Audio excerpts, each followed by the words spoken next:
Hello बच्चों, let's read this question. ये statement based question given और ऑप्शंस गिवन है। Both statement first and statement second are correct. Both statement first and statement second are incorrect. Statement first is correct and statement second is incorrect. Statement first is incorrect and statement second is correct. और statement first यहाँ पे क्या given है, when the temperature is raised the viscosity of liquid decreases. और statement second क्या given है, increase in temperature increases the average kinetic energy of molecules which overcome the attractive force between them. तो यहाँ पे हमारा की concept क्या हो जाएगा,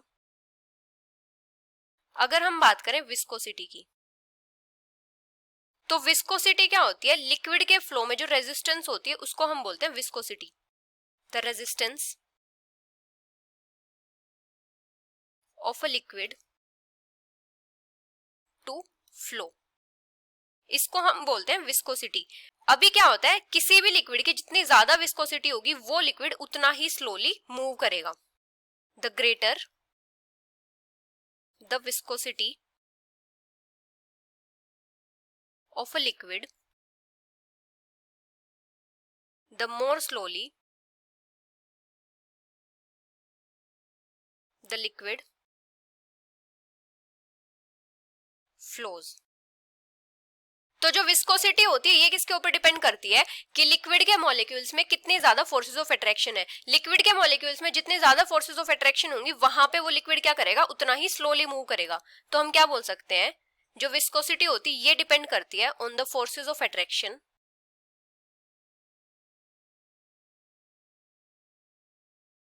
between the molecules of liquid. अभी अगर हम बात करें काइनेटिक एनर्जी की, तो जो एवरेज काइनेटिक एनर्जी होती है मॉलिक्यूल्स की, ये किसके ऊपर डिपेंड करती है, ये डिपेंड करती है टेम्परेचर के ऊपर। ये डायरेक्टली प्रोपोर्शनल होती है टेम्परेचर के। जैसे जैसे टेम्परेचर इंक्रीज करेगा तो जो काइनेटिक एनर्जी होगी मॉलिक्यूल्स की वो भी इंक्रीज करेगी। और जैसे जैसे काइनेटिक एनर्जी इंक्रीज करेगी तो वहां पे क्या हो जाएगा, मॉलिक्यूल्स के बीच में जो अट्रैक्शन होगी ये उसको ओवरकम कर लेगी।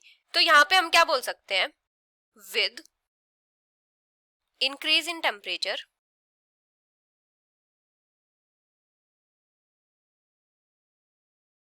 kinetic energy of molecules increases। और ये क्या करेगी, मॉलिक्यूल्स के बीच में जो अट्रैक्टिव फोर्सेस होंगी उसको ओवरकम कर लेगी। Overcome the attractive forces between the molecules. तो जब मॉलिक्यूल्स के बीच में ये अट्रैक्टिव फोर्सेस को ओवरकम कर लेगी तो यहाँ पे क्या होगा, जो मॉलिक्यूल्स होंगे वो इजीली फ्लो करेंगे। तो मतलब जो लिक्विड होगा वो इजीली फ्लो करेगा। इसका मतलब यहाँ पे जो विस्कोसिटी होगी वो डिक्रीज हो जाएगी। The liquid will flow easily, इसका मतलब विस्कोसिटी डिक्रीज होगी। Viscosity decreases. तो जैसे जैसे टेम्परेचर इंक्रीज करता है तो जो एवरेज काइनेटिक एनर्जी होती है वो भी इंक्रीज करती है। मतलब जो अट्रैक्टिव फोर्सेस होती है मॉलिक्यूल्स के बीच में ये उसको ओवरकम कर लेती है।